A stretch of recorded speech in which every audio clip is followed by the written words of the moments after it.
Hey guys, welcome back to Tanisha's Chronicles. Thank you for joining me for discussion number 2 on insecurity. Today I'll be joined by the lovely Laura Jane. I will be talking about insecurity, but this time honing in on comparison and how that feeds into being a creative, a content creator, a fashion designer, a YouTuber, you name it, and also just a normal person in general. So I hope you enjoy. Make sure you get your snacks again, your water, your juice. Kick back. Remember to like, comment, subscribe, and share. And I'll see you in the next video. So we are coming with a force, yeah. Blessings we are reaping, we coursing on full. Oh, in a rise and boast. Yeah, we give thanks like we need it the most. We have to give thanks like we really supposed to. Thankful. Blessings all coming life on. Hi guys, welcome back to Tanisha's Chronicles. I'm here with the lovely Laura Jane. Hi guys. Would you like to tell us what you do, Laura? Sure, it's fine. I am a fashion designer. I guess I always have been. I am self-employed and I actually currently have 2 fashion brands. So one is a African fashion brand. We do like African print accessories and clothing and head wraps. And the other brand is a Christian apparel brand, and I was just showing Tanisha that I'm wearing my, can we see this? Living my blessed life t-shirt today. Ooh. I feel like if you wear it and you forget it, if you see yourself in the mirror, you'll be reminded. So today I'm living my blessed life, guys. But yeah, that's basically who I am and what I do. Would you like to say the name of the 2 brands? Probably a good idea. So my African fashion brand is called Asakara by Laura Jane, and yes, I am Laura Jane. And the Christian apparel brand is called Stay Lit Apparel. So if you search any of them on Google, you should be able to find me. I'll leave them in the description box below so they can find you. Thanks, hun. So today we're going to be talking about stuff around being a creative and a designer, and just in general about insecurities, and really zooming in or honing in on comparison and how comparison affects you as a designer, content creator, creative, just in life in general. So I think my first question to you is, what does insecurity look like to you, or feelings of insecurity? Like, how do they appear? What type of things do they make you feel, and so on and so on? For me, it's definitely anxiety.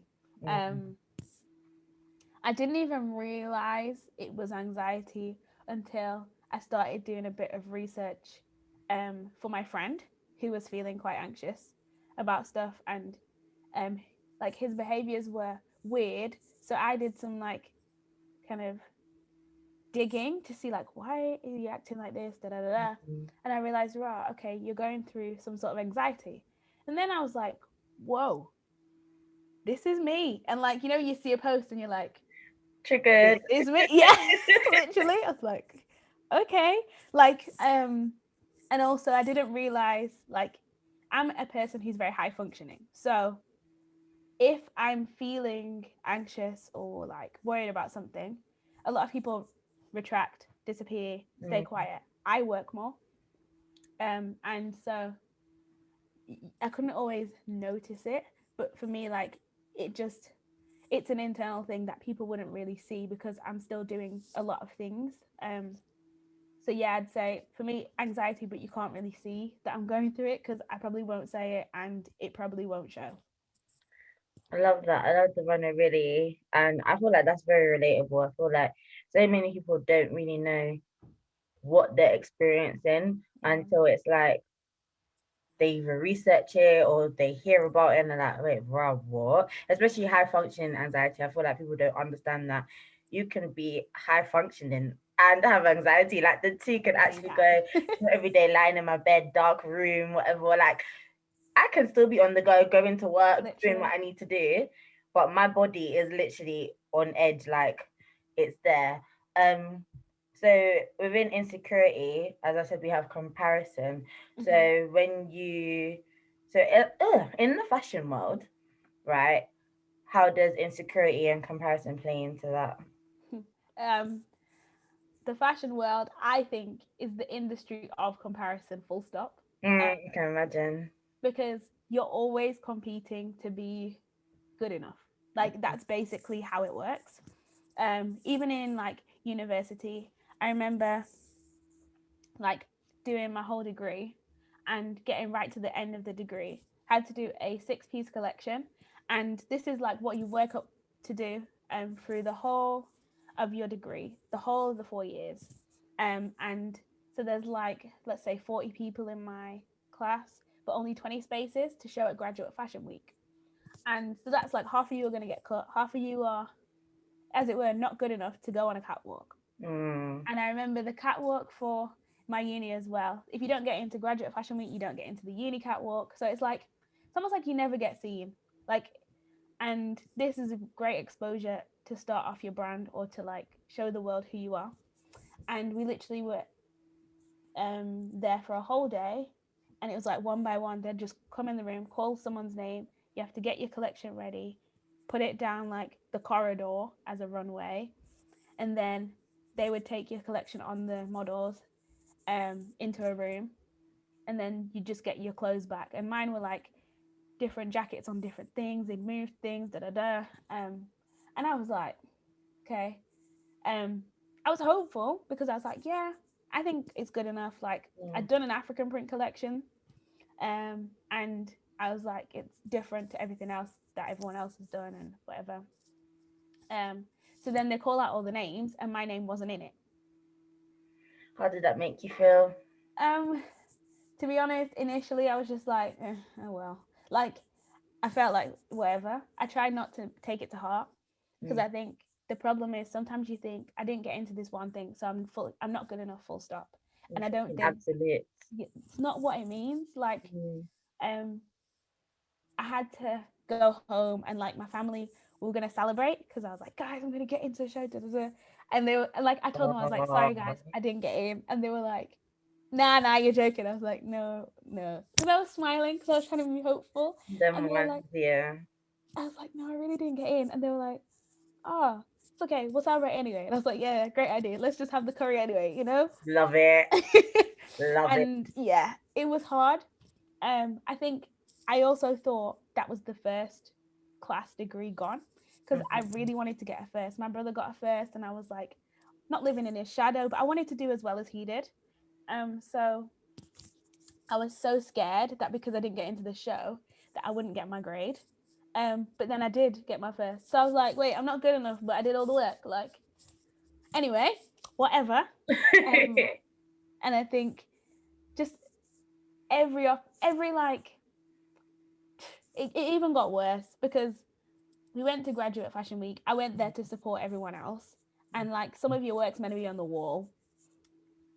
They forgot Laura's work in Preston, and we're in London, and it was like it's like a 2-3 day thing, and no one even really cared or bothered to like send it up or anything. And it was like I think that made it even worse. Like it was just like, okay, you made me feel like I'm not enough, but now you're making me feel like I'm not enough, and you don't care anyway. So yeah, it's always just feels like a constant competition. Um, yeah, I guess I don't want to talk about how you rise above it because I feel like you've got more questions. And And how did that play into your feelings of insecurity as a creative or a designer? I think it made me think that all the dreams I'd ever had were a waste of my time. Mm. Like I said, it's a 4 year degree. 4 years is a whole load of my life. I only knew fashion. Like I had Mm. no backup plan. Like, okay, I'm all right in maths, but it doesn't mean I want to be an accountant. And science sucked at. English, I don't really like writing, even though I write a lot of blog posts. Don't be fooled. Mm-hmm. Do not be fooled. English was not a subject I was good at school at all. Um, so like the one thing I was good at, I guess, was fashion, and there was music. But you know, being a musician, that's a different no. Didn't want that either. So, it just made you feel like, okay, so what happens if fashion doesn't work out? Like you actually go there in your mind, and you're like, maybe designer, maybe you shouldn't be here. Maybe you're not good enough. Maybe. Yeah, it makes you second guess, doubt. The imposter syndrome starts to sink in. And you're like, did I deserve to get here? Is am Literally, I good enough? How comes everyone else is there? Is there something they're doing that I'm not doing? Should I be doing that? Should I be working harder? And you're just literally. like, believe me. And that's when something you said key, like you thought it was all over. You start to think in absolutes. I think sometimes when we fail or when one thing goes wrong, Mm, it's suddenly like, okay, everything's done now. Like I'm finished. I can't go on.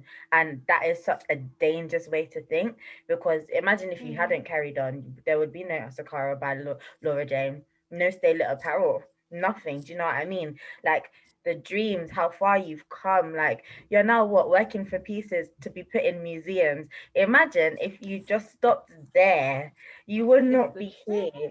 And I think we need to learn to unlearn thinking in absolutes, like see these failures as okay, Mm. I've done that, but how can I bounce back from that? So my next question is, how did you bounce back from feeling like that? So the first thing I did was recognize that the best things in life are not necessarily free.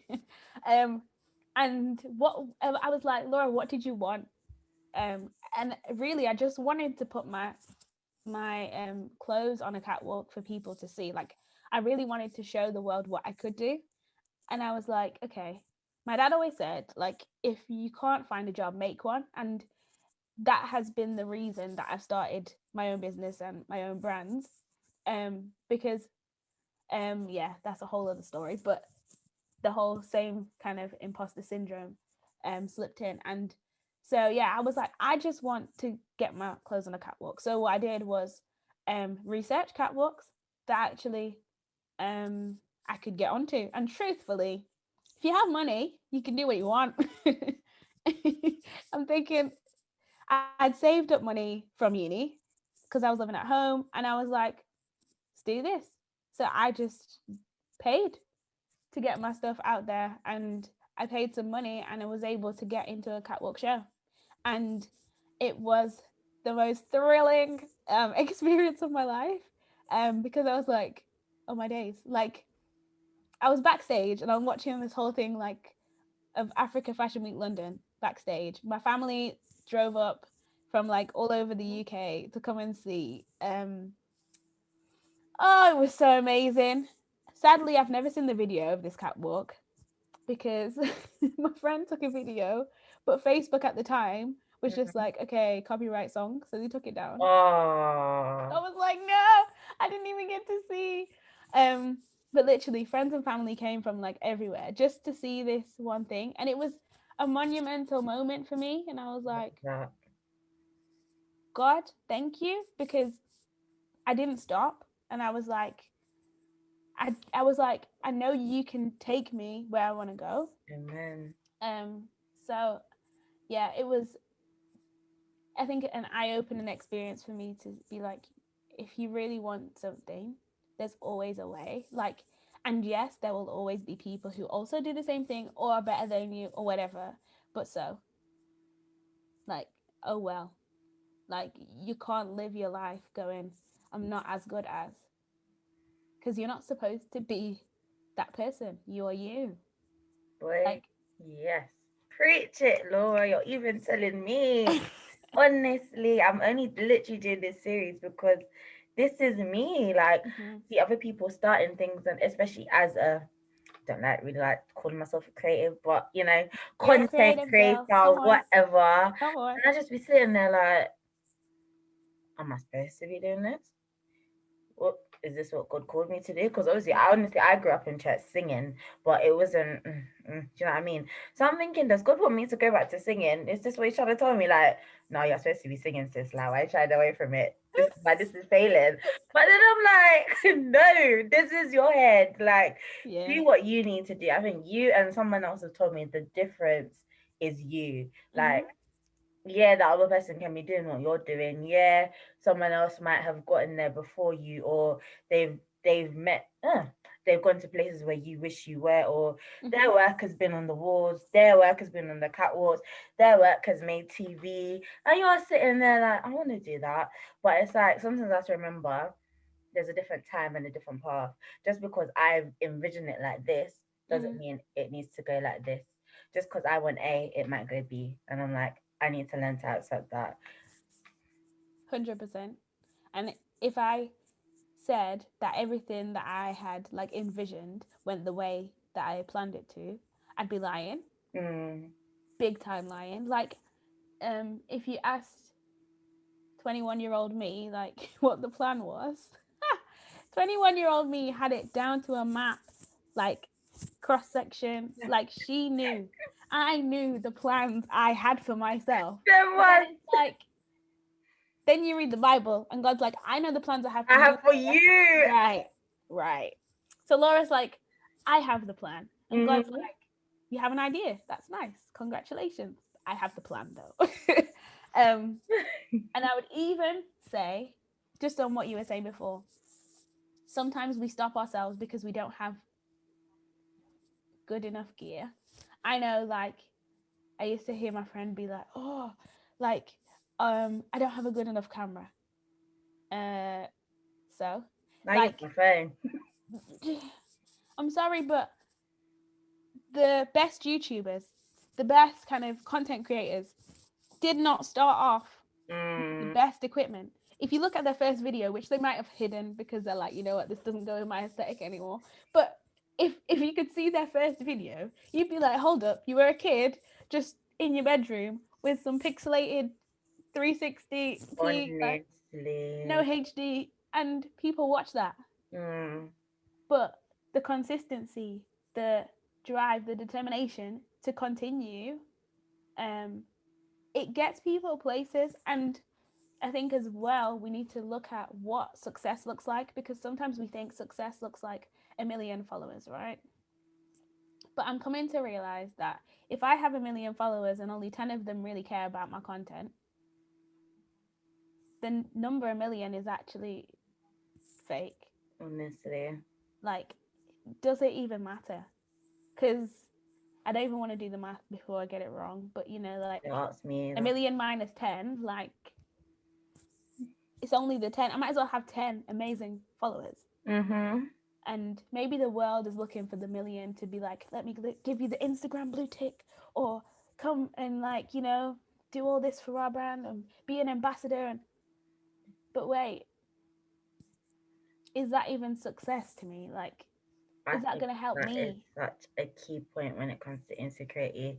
Sometimes the reason we're insecure is because we're focused on the wrong things, the wrong people, the wrong areas of life, what we want, what we think we need. Mm, And it's a thing where we need to shift our focus, invest in the people. This sounds so Tumblr, but invest in the people that invest in us. Do you know what I mean? Like those 10 followers, appreciate those 10 followers. Don't look at the rest of the out of 10 million, yeah, that ain't watching for you, yeah. Focus on those followers, and mm-hmm, I'm telling you, they might do word of mouth and it might spread. But for now, don't even think about that. Focus on those followers. The friends that you have that might not be reciprocating, whatever, don't even dwell on it. First of all, we do things out of love, not mm-hmm, to receive things back. Secondly, invest in those that invest in you. Look at, just be in places where you feel invested and you feel loved and you feel secure, instead of looking at those places where and focusing and mm-hmm. fixating on those places that cause that feeling of insecurity. Yeah. Because I feel like, as they say, like your thoughts really do dictate your words, your actions, your feelings, everything. So where you're focusing all your energy, your thoughts and stuff, is going to create those feelings of anxiety and everything within you. So I think that is a very big thing you said, where you focus and what you're focusing on. Mm. You put it into better English though, so thanks. Okay, but you put it into context. See, teamwork makes See, the dream work. virtual high High five. five!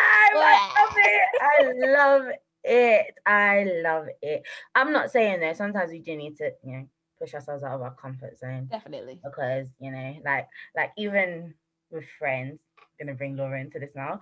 2017, yeah, there was a retreat. If you know me, as I said, I'm very insecure when it comes to Okay, yeah. people, and like my brother was like, "Oh, do you want to go on a retreat?" And I was like, "What?"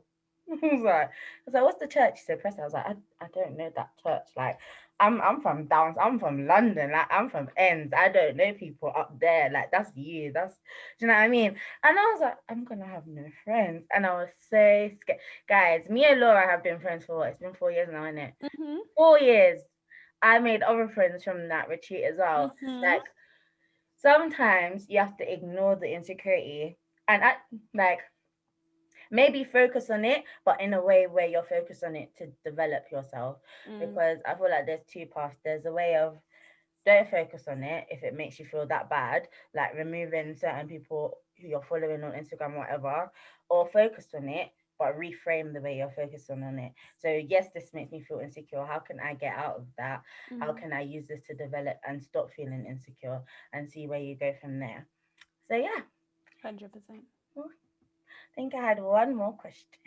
Go on. So, what have you learnt about yourself or taken from any situations or life where you felt insecure? Because obviously, I feel like insecurity, it's not an ongoing thing, but you can be insecure in several different areas. So, Mm. sometimes it can present itself, but in different ways.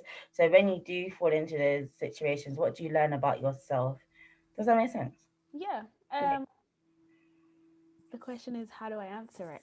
I think, first of all, I learned that it's normal. Um, like sometimes you think that no one else in the world feels the way you do, Mm, and um, like just having open conversations like this about actually, I don't think people even would see me as someone who's insecure because I'm an extroverted person who's quite like outgoing, and the pandemic's trying to sap that because I'm just like, I need people. But when I was a teenager, I used to like I'm very imaginative. So I used to actually dream accidents in real life. This sounds so weird, but for example, I'd daydream of me falling off the bus because I was so insecure about actually making a fool of myself falling off the bus. And then like I'd be like, oh my gosh, what if I fall off the bus? And then it's like, okay, daydream it again, but don't fall this time. And like I'd have to keep like replaying it in my mind until mm, it went right. And I know that's a really extreme example, but just acknowledging that other people also have insecurities yeah, or other people also have like um like I guess overthink things like you do. Um and that's okay. And also I have learned that I overreact a lot, like you said, just not to 100. Like falling off the bus, okay, it's a normal thing, like it actually hasn't ever happened, but I've tripped upstairs, you know what I mean? mm-hmm. And sometimes we really think this is the end, like, but the truth is if I fell off the bus I'd get laughed at and I'd stand up and live my life. And like I don't know, I was at college like 10 years ago, so it's not like You know, anyone's going to be like, oh, you were that girl that fell off the bus. And even if there was, we're like, yeah, I was. And then do you know, how I does that tell affect your life? myself, like, when I think about public situations, I'm like, I don't know any of you anyway. Like, I ain't gonna see you That's ever a good one. again. Like, the That's a other good day, one. I fell down the escalator at St. Pancras Station. Oh my gosh, yeah. And I screamed daddy, by the way. So I screamed for my dad. And I said, you know what? I don't care. One, I have a mask. We thank goodness for Corona. Two, I ain't gonna see any of you lot ever Again. again. I don't care. Whatever. That's Whatever. hilarious. But what a great way to think about it. It's like, mm. And also, the more you're insecure, or the more you go through something like this, the more you like are able to just reshape your thought patterns. Mm, Like you said, like back in the day, I would have been like, on my days I fall off the bus. But today, I'm just like, mm, it's really not deep, Laura. Like sometimes it's just about changing the way you see a situation. And I would also say my dad is really great at that. He's embarrassing on purpose. oh, I love your dad. Ugh, my days. He's so embarrassing on purpose.